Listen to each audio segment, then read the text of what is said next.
வணக்கம் அன்பு நண்பர்களே. சில செய்திகளை சொல்லும் போதே மனது கனக்கும். அப்படியான ஒரு விஷயம்தான். 3 நாட்களை கடந்தும் போராட்டம் நடந்துக்கிட்டே இருக்கு. உடலை வாங்க மாட்டோம்னு சொல்லி உறவினர்கள்லாம் போராடிக்கிட்டே இருக்காங்க. கற்பனை கூட செய்து பார்க்க முடியல.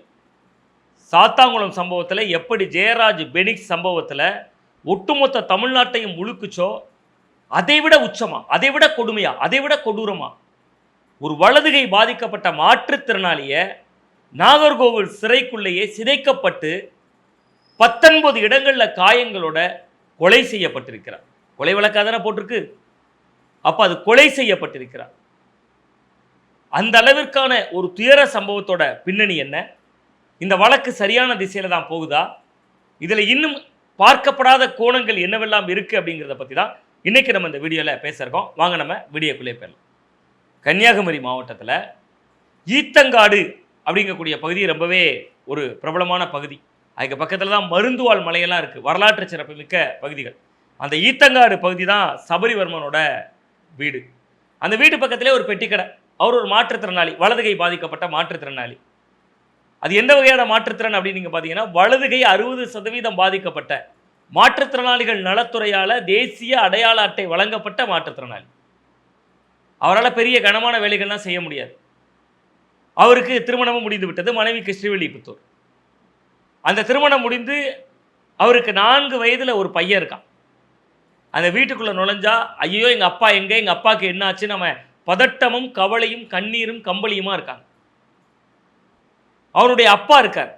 அப்பாவும் அம்மாவும் இருக்காங்க சபரிவர்மனுக்கு. அப்பா பக்கவாதத்தால் பாதிக்கப்பட்டவர். அப்படியே வீட்டில் படுக்கையும் இருக்கையும் கலந்த ஒரு மனநிலையில் அவர் இருக்கார். அப்படியான ஒரு விளிம்பு நிலையில் இருக்கக்கூடிய ஒரு குடும்பம்.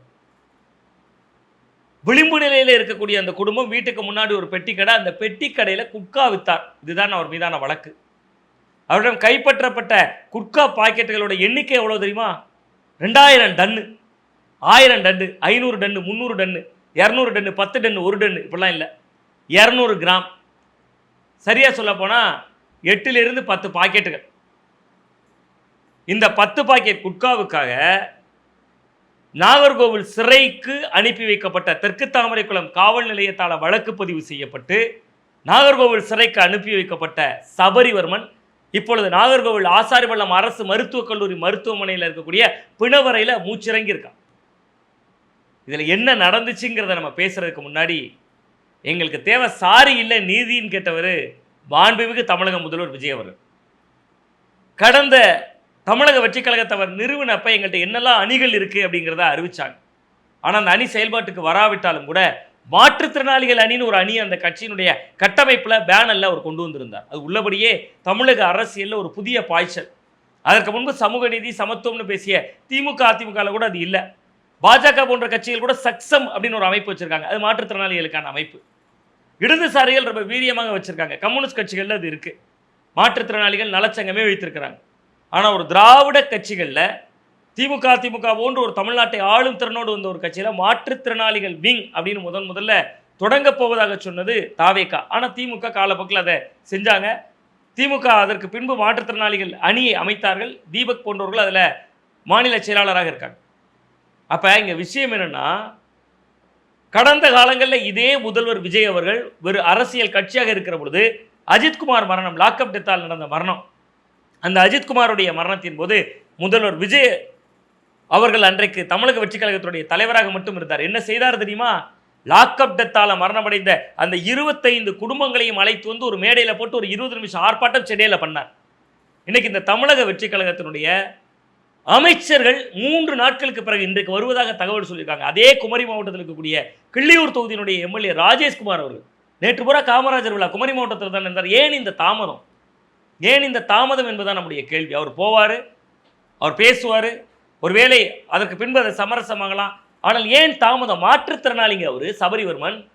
கை கால்கள் சரியாக இருக்கக்கூடிய ஒரு நபராக இருந்தால் பரவாயில்ல. ஒரு மாற்றுத்திறனாளி வாலிபர் அடித்து சிறைக்குள் கொலை செய்யப்படுவார் என்று சொன்னால் அது எவ்வளோ கொடூரம். நான் அதுதான் சொல்ல வந்தேன். 25 பேர் லாக்அப் டெத் நடந்த பொழுது 25 பேரும் சென்னையில் கூப்பிட்டு வைத்து கிட்டத்தட்ட 20 நிமிடங்கள் ஆர்ப்பாட்டம் செய்தவர் விஜய் அவர்கள். கோபம் கொப்பரிக்க பேசினார். அதற்கு முன்னால் ஒரு சம்பவம் நடந்தது.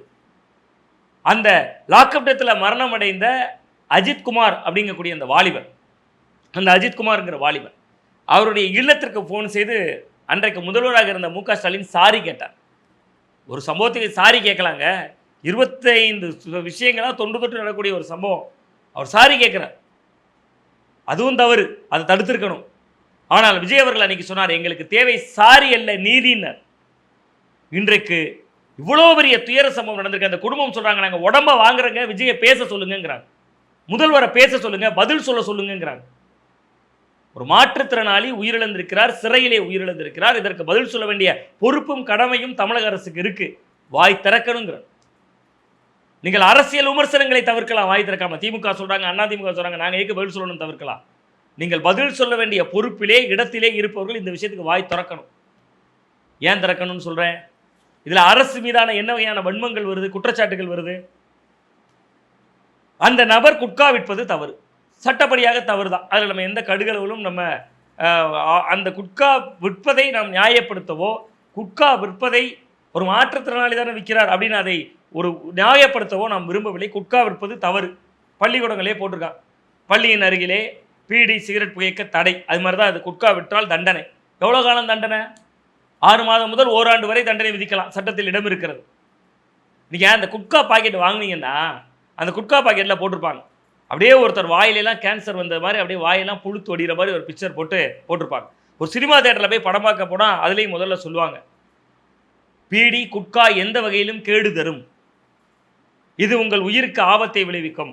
அந்த குட்கா கூட உடலில் ஊடுருவி அழிப்பதற்கு சில வருடங்கள் ஆகலாம். ஆனால் அந்த குட்கா வித்தவரை அழிப்பதற்கு சிறைத்துறைக்கு சில நாட்கள் போதுமானதாக இருந்திருக்க. அப்போ இதை நாம் எப்படி உணர்ந்து கொள்வோம்?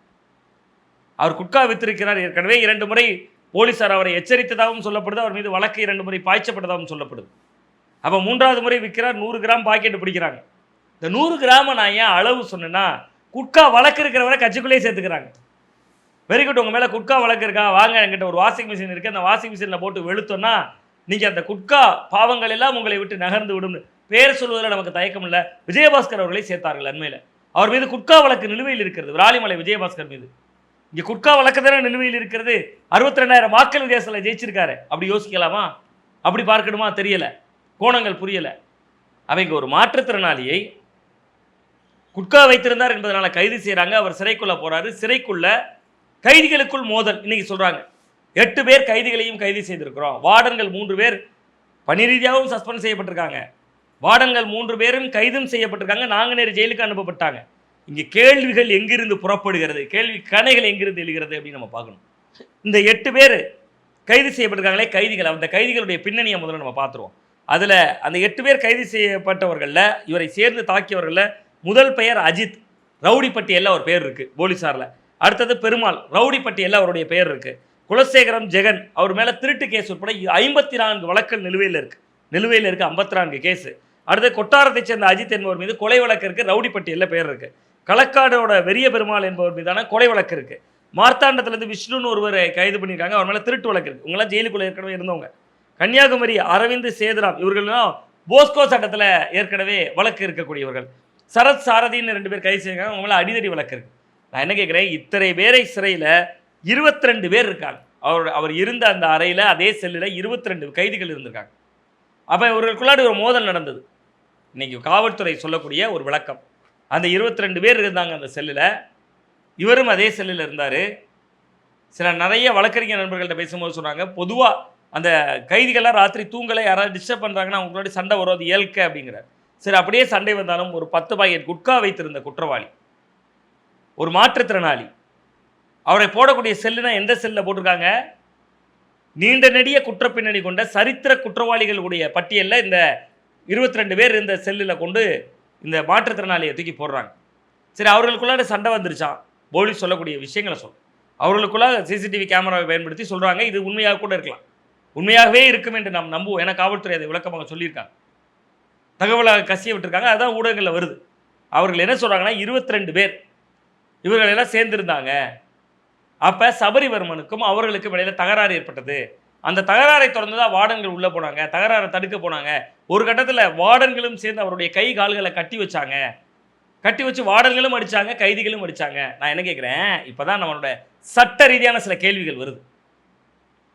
ஒரு வார்டன் சிறை கைதிகளுக்குள்ளாக மோதல் இருக்கிறத பார்க்குறாரு. சிறை கைதிகளுக்குள்ள மோதல் இருக்கிறது உண்மையாக இருந்தால், சிறை கைதிகள் ஒருவருக்கொருவர் தாங்களாகவே தாக்கி கொண்டார்கள்னா, மீண்டும் அவரை அதே செல்லில் வைக்க வேண்டிய தேவை என்ன வந்தது? எங்கிருந்து எழுது?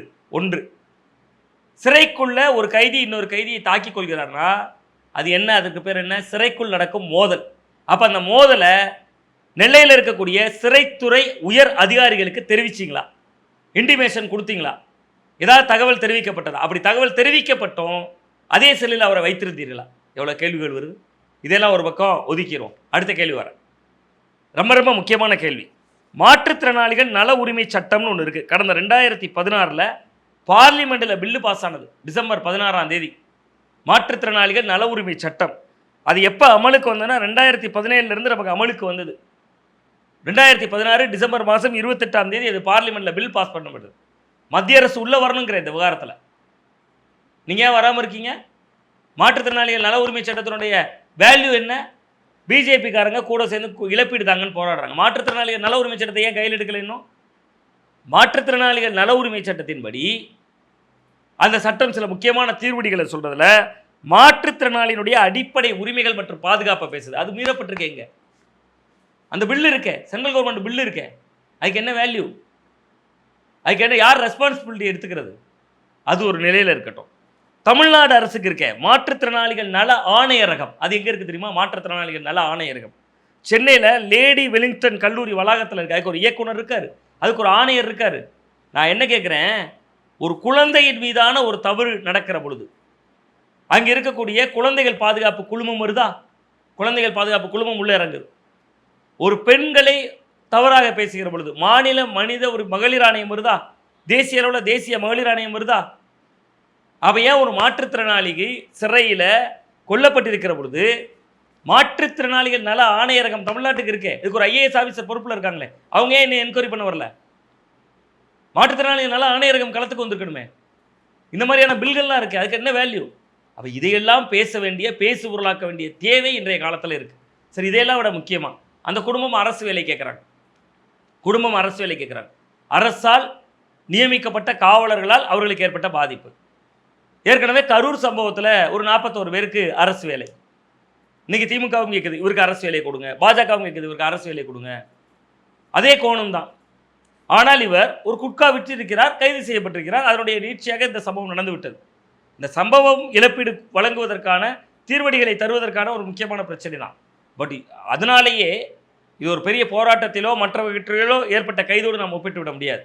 அப்போ என்ன செய்யணும், இந்த ஒரு 3 பேரை சஸ்பெண்ட் பண்ணிங்களா அஃபிஷியல்ஸு, ஒரு 3 அஃபிஷியல்ஸை சஸ்பெண்ட் பண்ணி வச்சுருக்கீங்களா ஜெயிலர்ஸ், இன்டிமேஷன் சரியாக உங்களுக்கு கொடுக்காதவர்கள், அவர்களுடைய பெயர்லையும் கொலை வழக்கு உட்பட எல்லா வழக்கிலும் பதிவு பண்ணியிருந்தாலும் உங்களுக்கு இன்டிமேஷன் கொடுக்காம இருந்தாங்களா? உயரதிகாரிகளுக்கு சிறைக்குள்ள மோதல் நடக்குது, அடுத்த நாள் போனப்போ மாரடைப்பு, உங்கள் ஹஸ்பண்ட் இறந்துட்டாருன்னு சொன்னவங்க, இந்த 3 பேரில் யார் அதிக குற்றம் செய்தார்கள் நினைக்கிறீங்களோ அவங்க பணியை நீக்கிட்டு அந்த பணியை கொடுங்க.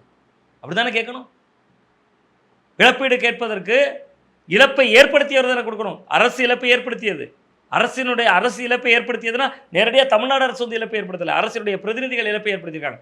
இவர்களை டிஸ்மிஸ் பண்ணிவிட்டு அந்த இடங்களில் இவர்களுக்கு குடும்பத்திலேருந்து ஒருத்தருக்கு வேலை கொடுக்கும். அதுதானே பொருத்தமாக இருக்கும். இப்படி நிறைய கோணங்கள் இருக்கிறது. மாற்றுத்திறனாளி ஒருவர் சிறைக்குள் நடந்திருக்கக்கூடிய இந்த மரணம் என்பது ஜீரணிக்கவே முடியாதது.